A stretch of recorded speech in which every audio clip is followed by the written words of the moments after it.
33rd. The polarity of induced EMF is given by induced EMF. तो induced EMF के लिए यानी कि ईएमआई इलेक्ट्रोमैग्नेटिक इंडक्शन के वैसे लॉज दिए थे फेराडे ने, Faraday first law and second law. But जब पोलैरिटी की बात आती है, डायरेक्शन की बात आती है, तो ये लॉ दिया था हाँ लेंस लॉ। तो उन्होंने कहा था कि the direction of the induced EMF is such that it oppose the cause producing it. जो चीज इसको प्रोड्यूस कर रही है, इसको ईएमएफ को, वो अपने ही कॉज को अपोज करेगी, यानी कि अपोजिट डायरेक्शन में इंड्यूस होगी। किसकी अपोजिट डायरेक्शन में?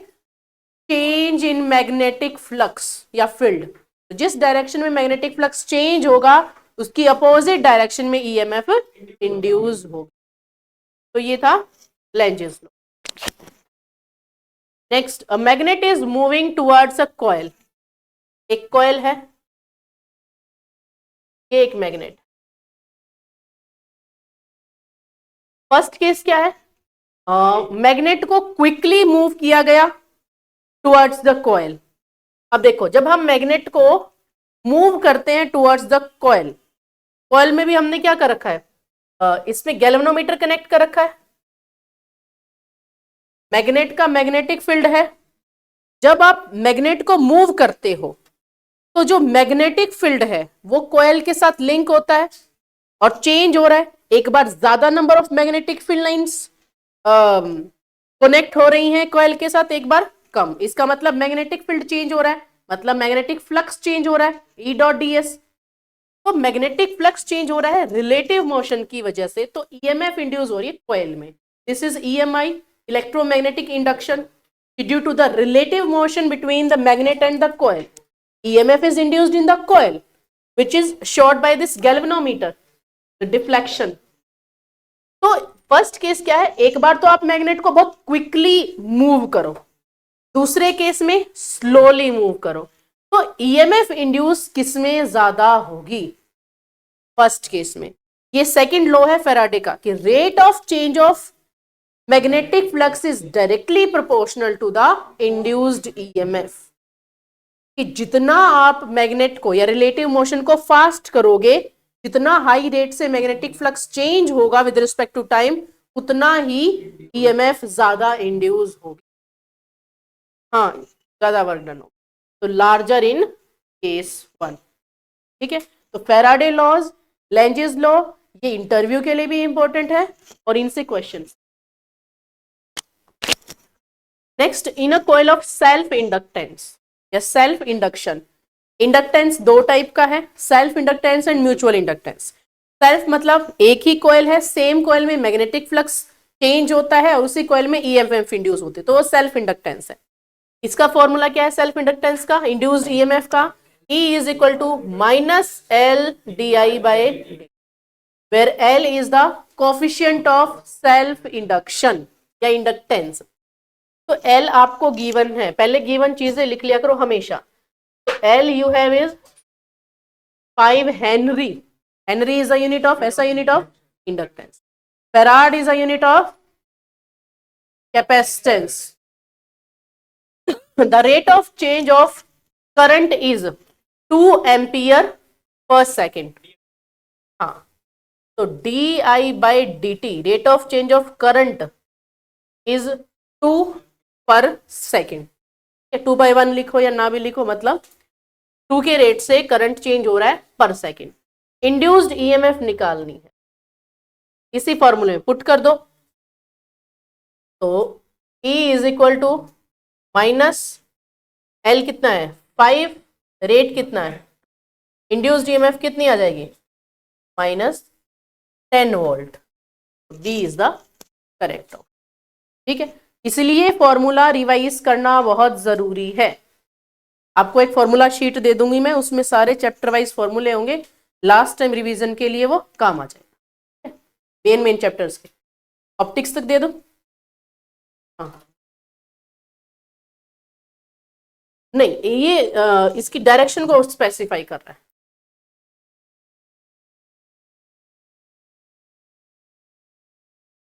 नहीं, फिर हम इसकी भी डायरेक्शन अपोजिट होती है। इसीलिए।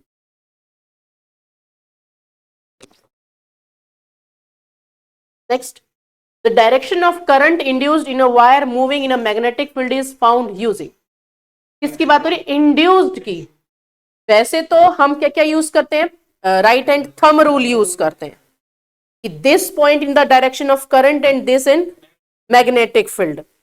या हम यूज करते हैं Fleming's left hand rule, father mother child.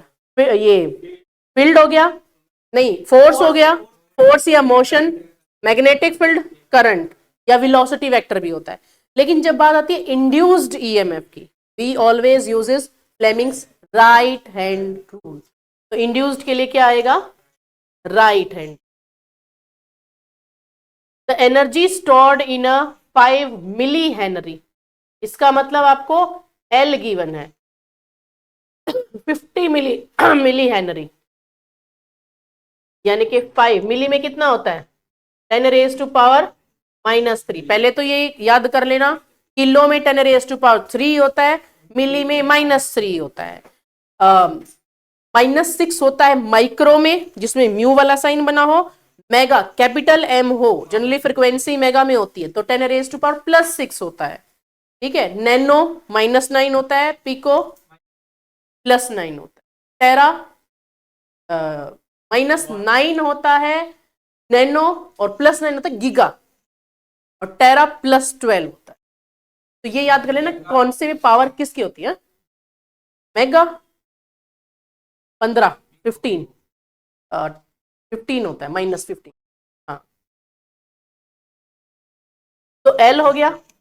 उसके बाद है करंट कितना है? 4 एम्पियर। तो energy stored in an inductor का फॉर्मूला होता है, क्या होता है? U is equal to ½ L I²। और energy stored in a capacitor होता है ½ CV²। वो कैपेसिटर का है, इंडक्टर का क्या है? ½ Li²। तो ½ L और I², यानी कि 4²। कितना आया? करो मल्टीप्लाई, 8 आ जाएगा, मतलब 8 5 जा 44। तो यहां आ गया, कितना आया?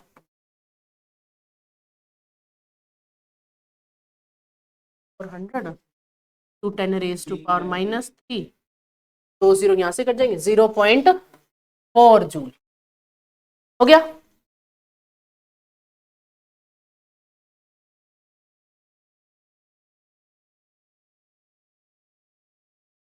करण, ठीक है। के बाद the core of A transformer is laminated because, जब हमने एसी किया था तो ट्रांसफॉर्मर की बात की थी पहले। हाँ, तो transformer is a device which step up और डाउन द मैग्नीट्यूड ऑफ, कैसे हुआ पेपर? हाँ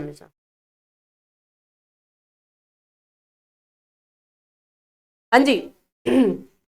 तो transformer is a device in which the magnitude of current and voltage, AC current and AC voltage step up, increases और step down।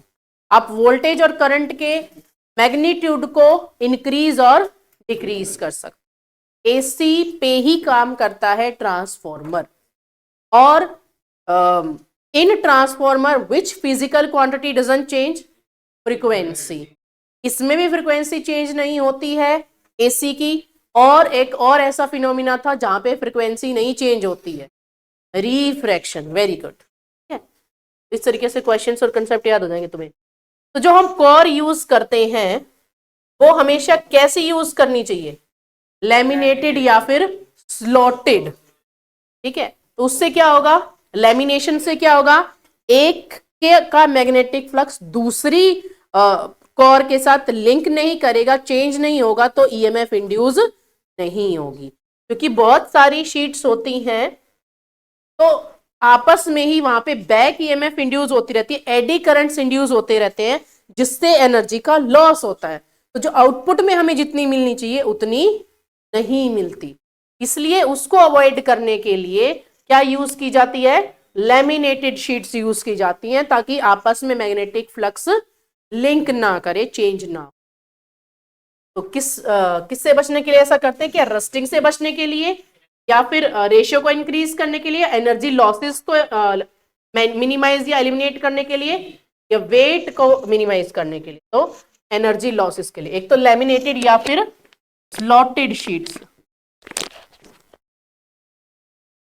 का area कम होता है, क्योंकि जो ईएमएफ इंड्यूस होगी वो डायरेक्टली प्रोपोर्शनल होती है एरिया के, जितना एरिया कम होगा उतना ही जो बैक ईएमएफ है वो कम होगी। बैक ईएमएफ मतलब जिसकी हमें जरूरत नहीं है, जो एडी करंट्स के रूप में है, हाँ इन्हीं के अंदर होना क्या चाहिए, प्राइमरी का पूरा जो फ्लक्स है वो इसके साथ लिंक करे, लेकिन इसके साथ लिंक करेगा, यहां ईएमएफ इंड्यूस होगी वो तो आउटपुट में मिल जाएगी यूं क्यों, लेकिन जो यहां यूज होगी इनमें या प्राइमरी में ही इंड्यूस होगी वो लॉस की तरह होगी, तो हमें वो लॉस को मिनिमाइज करना है।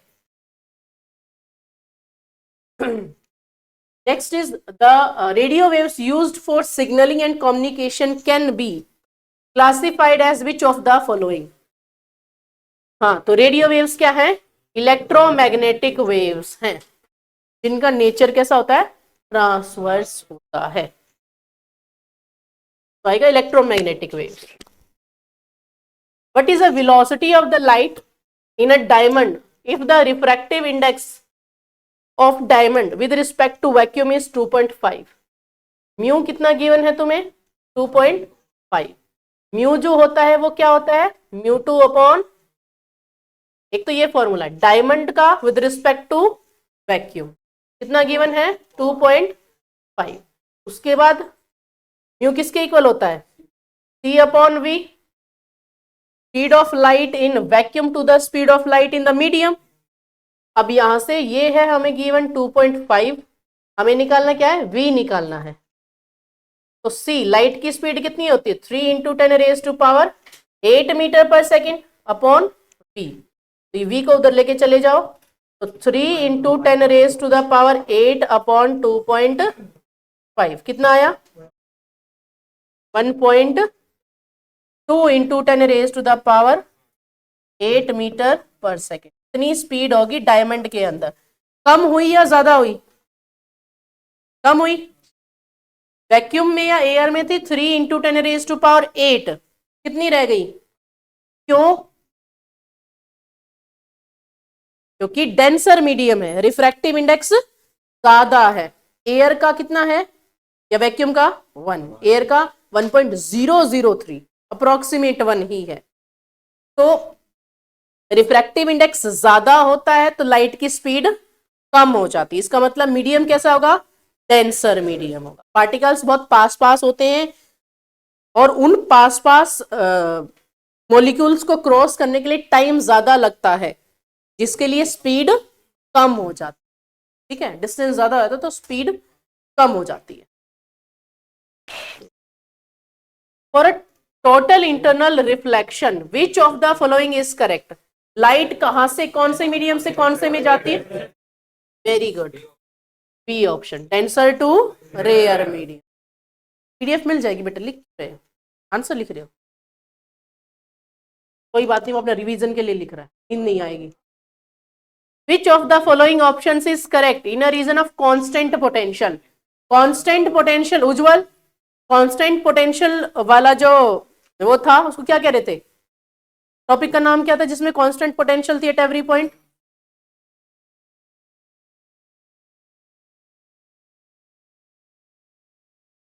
यस उज्जवल, इक्वी पोटेंशियल, क्या,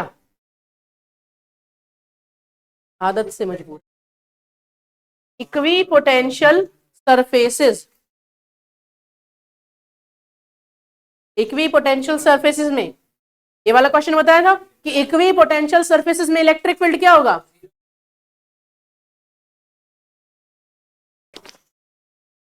विच of the following statement is true, electrostatic force conservative है या नहीं है, ये बात बिल्कुल सही है। Potential at a point is the work done per unit charge in bringing charge from any point to infinity क्या ऐसा होता है? इन्फिनिटी टू एनी पॉइंट होता है। Electrostatic force is non conservative, ये भी गलत है, ये भी गलत। Potential is the product of charge and volt,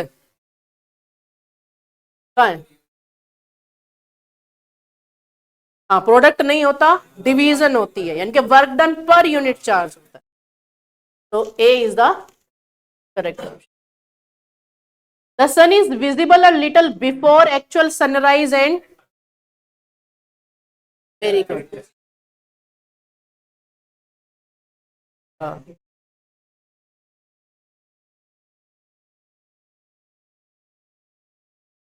तो it is due to atmospheric refraction, कि एक्चुअली ये ओरिजिन है, सन नीचे है, अभी सन की लाइट रेज आ रही हैं, बार बार बार बार रिफ्रैक्ट होके, पर ये ह्यूमन बीइंग है, ये क्या करेगा? स्ट्रेट देखेगा तो इसको ऊपर दिखाई देगी सन की एक एपरेंट इमेज। तो बाय द एटमॉस्फेरिक रिफ्रैक्शन, अब एटमॉस्फेयर से रिफ्रैक्शन क्यों होता है? कि every layer has different density, density अलग अलग होती है हर एक लेयर की, तो उस डिफरेंट डेंसिटी की वजह से sometime the layer behaves as a rare medium, sometime it behaves as a denser medium depending on the density। तो वहां से लाइट रिफ्रैक्ट होती है और ऑब्जर्वर को सन की एक एपरेंट पोजीशन दिखती है। तो एक्चुअली नीचे था ओरिजिन से 2 मिनट थे सनराइज होने में, लेकिन due to atmospheric refraction the observer seen an apparent position or image of the sun before the sunrise, 2 minutes before the sunrise। और इसी की तरह सनसेट भी, वो नीचे जा चुका है, लाइट आ रही है, बट ह्यूमन रिफ्रैक्शन की वजह से स्ट्रेट दिखाई देंगे तो 2 मिनट बाद तक दिखाई देता है। तो जो 4, हाँ 2 पहले हो गया, 2 बाद तक हो गया। तो actual day is 4 minutes longer, नहीं the day is 4 minutes longer than the actual day. Actual में तो वो 4 मिनट पहले ही हो गया है, लेकिन 4 मिनट तक लंबा दिखाई देता है। अभी 2 मिनट पहले सनराइज हो गया और 2 मिनट बाद सनसेट होता है। तो advance sunrise and delayed sunset का रीजन क्या है? Atmospheric refraction.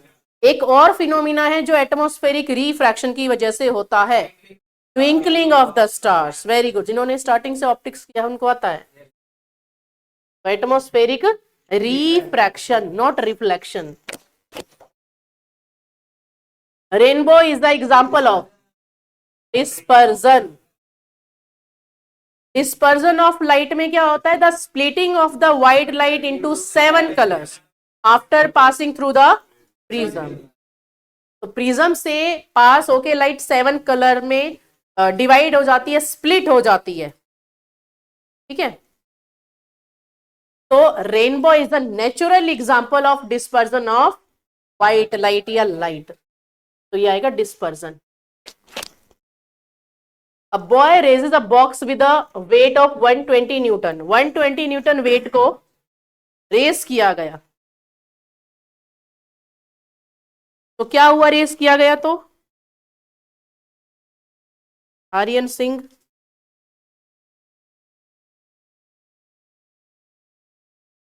तो हाइट से 2 मीटर ऊपर रेस किया गया, फोर्स कितनी लगाई गई? 120 न्यूटन। तो वर्क डन, तो वर्क डन का फॉर्मूला होता है एफ डॉट एस, यानी कि एफ एस कॉस थीटा। यहां पे हम अगेंस्ट ग्रेविटी लगा रहे हैं, तो वहां पे एम ए की जगह फोर्स को क्या लिखेंगे? एम जी, और डिस्प्लेसमेंट को लिखेंगे एच, तो M G H. Same direction है डिस्प्लेसमेंट की और फोर्स की, ऐसे ये नेगेटिव वर्क डन होगा। तो कितना आएगा एम जी एच में?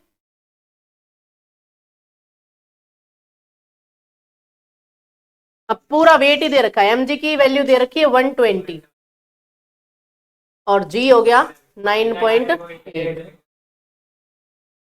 अच्छा, वेट पूरा m और g दोनों को मिला के दे दिया 120, तो h हो गया 240 joule.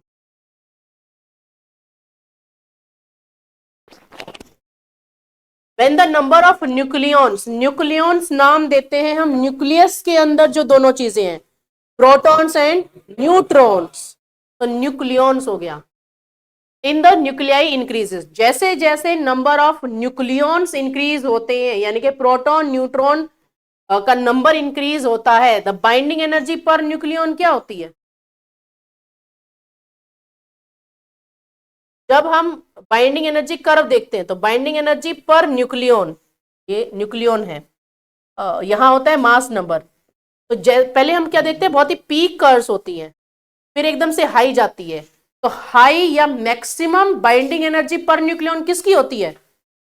Fe, very good, iron की होती है। फिर धीरे धीरे क्या होता रहता है? डिक्रीज होती रहती है। तो ये बाइंडिंग एनर्जी कर्व है जो हमने कहां पढ़ा था, एटम्स एंड, जो बहुत लाइटर न्यूक्लियाई होती हैं जैसे हाइड्रोजन हीलियम है, इनके लिए भी बाइंडिंग एनर्जी पर न्यूक्लियन कम है, इसलिए अनस्टेबल थी, तभी ये रिएक्शंस में टेक पार्ट करती हैं। इनका होता है न्यूक्लियर फिजन या फ्यूजन, सन वाला फ्यूजन, और इनका होता है न्यूक्लियर फिजन। क्योंकि ये बहुत ज्यादा हो जाती है, नंबर ऑफ न्यूक्लियॉन्स बहुत ज्यादा हो जाते हैं, बाइंडिंग एनर्जी पर न्यूक्लियन कम रह जाती है, जिसकी वजह से वो फ्यूजन होता है, वो स्प्लिट हो जाती है 2 और मोर न्यूक्लियाई में। ये वही वाली बात है, अगर एक फैमिली में 2 बच्चे होंगे, जो समान आएगा वो 2 में बट जाएगा, और एक फैमिली में 10 बच्चे हैं, समान वही आ रहा है, लेकिन हर एक के हिस्से कम आ रहा है। तो आयरन के कंपैरिजन में यूरेनियम के पास बाइंडिंग एनर्जी पर न्यूक्लियन क्यों कम रह जाती है? बच्चे ज्यादा हैं, न्यूक्लियॉन्स ज्यादा हैं, तो जो बाइंडिंग एनर्जी बची पर न्यूक्लियन वो कम आई, और जितना कम होगी बाइंडिंग एनर्जी पर न्यूक्लियन वो उतना ही अनस्टेबल होगी, जिसकी वजह से रेडियो एक्टिविटी फिनोमिना होता है। तो क्या आएगा? पहले इंक्रीज हुई मैक्सिमम पहुंची, फिर डिक्रीज। तो शुरू में भी कम थी, 7.5 मेगा इलेक्ट्रॉन वोल्ट थी इनके लिए, maximum I 8.8 mega electron volt, और फिर कम हो गई वही 7.8 या 8.1 मेगा इलेक्ट्रॉन वोल्ट के आसपास यूरेनियम की। तो पहले इंक्रीज हुई, मैक्सिमम गई, और फिर डिक्रीज हुई with increase in mass number बढ़ता चला।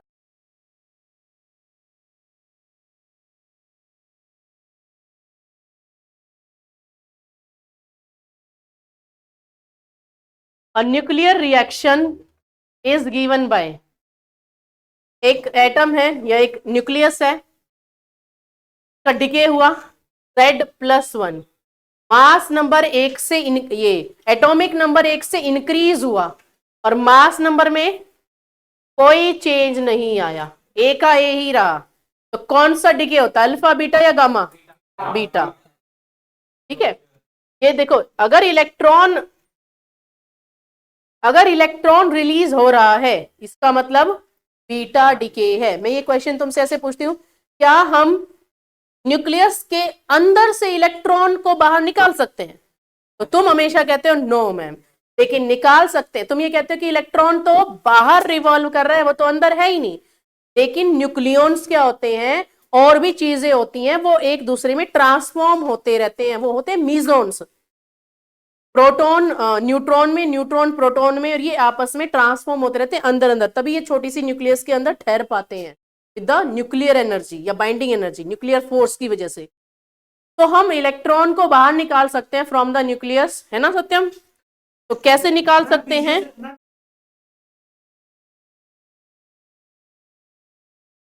तो हम निकाल सकते हैं इलेक्ट्रॉन को from the nucleus during the process of beta decay.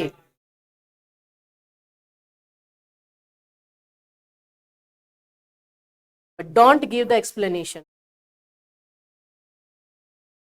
तो ये क्या है, कौन सा डिके है? Beta decay.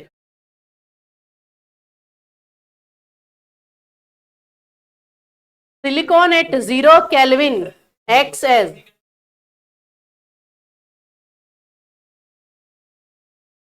सेमीकंडक्टर्स या सिलिकॉन 0 केल्विन पे, ओके नहीं है 0 केल्विन। एक और बात बताओ, 0 kelvin is equal to how many degree Celsius? Is -273.15 degree Celsius. ये एब्सोल्यूट जीरो टेम्परेचर है, इससे कम टेम्परेचर पॉसिबल।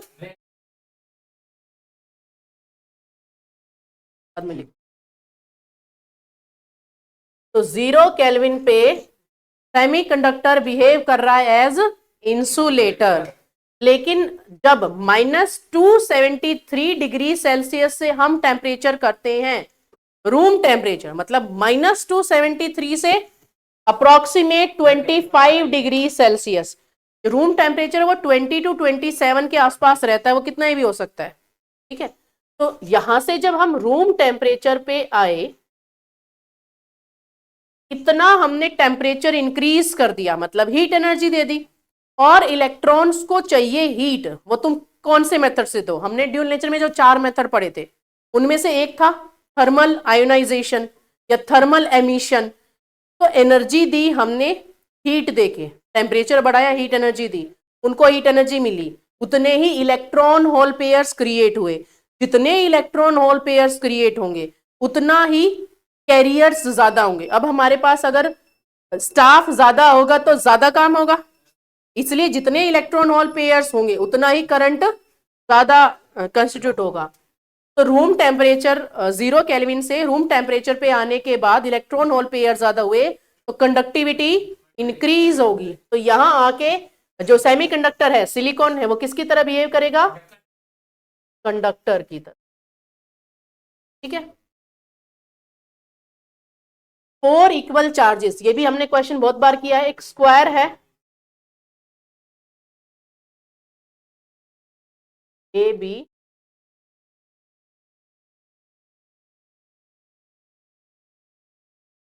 ए बी डी, 4 इक्वल चार्जेस हैं Q Q two. The magnitude of the force on the charge B, B पे कौन कौन सी forces लगेंगी? तो we use superposition principle here. क्या होता है सुपर पोजिशन प्रिंसिपल? हाँ, ए डिस्टेंस की साइड कह लो, ए डिस्टेंस की। तो सुपर पोजिशन प्रिंसिपल में क्या होता है कि एक चार्ज पे बाकी चार्जेस की वजह से जो भी फोर्स लग रही है उसका वेक्टर सम। तो ये जो चार्ज है बी पे, इस पे कौन कौन सी फोर्स लगाने हैं? बच्चे 3 चार्जेस, तीनों फोर्स लगाएंगे। ये वाला लगाएगा इधर से, ठीक है। क्या करेगा इसको? सब सेम पोलैरिटी के हैं, सिर्फ इस पे फोर्स काउंट करनी है। ये वाला इसको क्या करेगा? रिपेल करेगा, इधर की तरफ फोर्स लगाएगा। ये क्या करेगा? ये भी इधर की तरफ फोर्स लगाएगा, रिपेल करेगा। ये कैसे लगाएगा? ये डायगोनली लगाएगा। तीनों फोर्सेस का सम कर दो। कैसे करोगे? पहले 2 का निकाल लो। 2 वेक्टर्स का रिजल्टेंट जब हमें निकालना होता है, मैग्नीट्यूड हो या डायरेक्शन हो, उसके पास हमारे पास वेक्टर लॉज है, ट्रायंगुलर लॉ या पैरेललोग्राम लॉ। तो उसका फॉर्मूला क्या है? पहले तो ये फोर्स निकाल लो कि एफ ए पे जो चार्ज है वो जो फोर्स लगाएगा वो कितनी लगाएगा? के Q1 Q2 मतलब Q स्क्वायर अपॉन डिस्टेंस कितना है? ए स्क्वायर। सी वाला कौन सी फोर्स लगाएगा? F C. के Q स्क्वायर, डिस्टेंस कितना है? क्या एफ ए और एफ सी इक्वल नहीं है? मैग्नीट्यूड की बात हो रही है सिर्फ, है ना। इसको हमने नाम दे दिया किसका? एफ का। दोनों के बीच में ये फोर्स आई। अब हमें इनका रिजल्टेंट निकालना। तो रिजल्टेंट क्या है? Sum, vector sum. तो सम कैसे निकालते हैं? F A plus F C, हम क्या निकाल रहे हैं? Resultant force. तो रिजल्टेंट हम कैसे निकालते हैं? 2 वेक्टर्स का।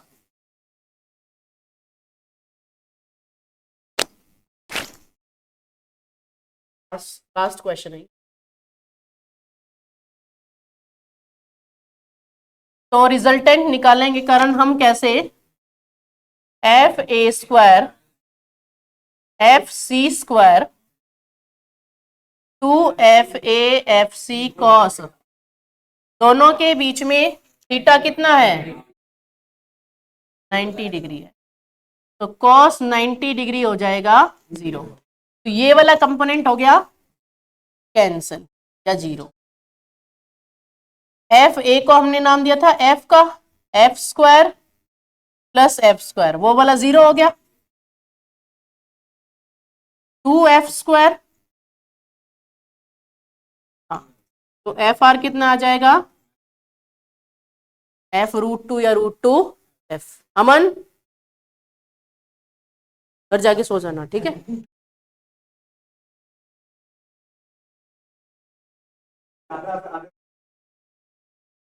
जानिया बैठे बैठे तो नहीं नींद कैसे आ जाती इनको,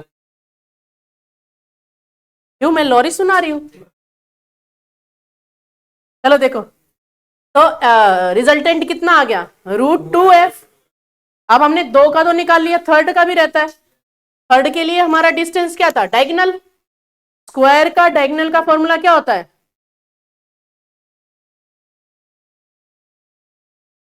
पाइथागोरस थ्योरम से निकालना नहीं आता तो ए स्क्वायर प्लस ए स्क्वायर, ठीक है, कितना आ जाएगा √a square plus A √2a। तो ये आ गया डायगोनल का। तो अब फॉर्मूला लगा दो एफ, कौन सा था एफ डी क्या आएगा के क्यू स्क्वायर, डिस्टेंस कितना है √2a, तो √2a स्क्वायर कितना आया के Q square by 2a square. अब इसको भी ऐड करोगे, सारी फोर्सेस को ऐड करना है। 2 का तो पहले एडिशन कर लिया, अब थर्ड का और एडिशन कर दो। तो जो लास्ट में फोर्स आएगी नेट फोर्स, वो आएगी रिजल्टेंट फोर्स जो 2 का रिजल्टेंट था प्लस डी वाली का भी रिजल्ट, तो ऐड कर दो। अब के Q square by A square को हम क्या लिख सकते हैं एफ, तो रिजल्टेंट क्या आ जाएगा √2f प्लस 1/2f, है ना। के Q square by A square तो एफ ही हो गया, ठीक है। धनिया श्रीकांत, चलो, तो यहां पे नेट फोर्स आ जाएगी कितनी, एफ बार आ गया, कितना आया 2 √2 प्लस 1, तो ये आ गया। एफ की जगह रखना चाहो के Q square by A square, तो वो रख लो, और यहां हो जाएगा 1 प्लस 2√2/2, तो 1 प्लस 2√2/2 किसमें है 1 प्लस 2√2/2, ठीक है। तो ये आ जाएगा 2, यहां मल्टीप्लाई हो गया 1 प्लस 2√2 क्यू स्क्वायर बाय के की वैल्यू क्या है 1/4 पाई एप्सिलॉन नॉट, तो सी इज द करेक्ट ऑप्शन।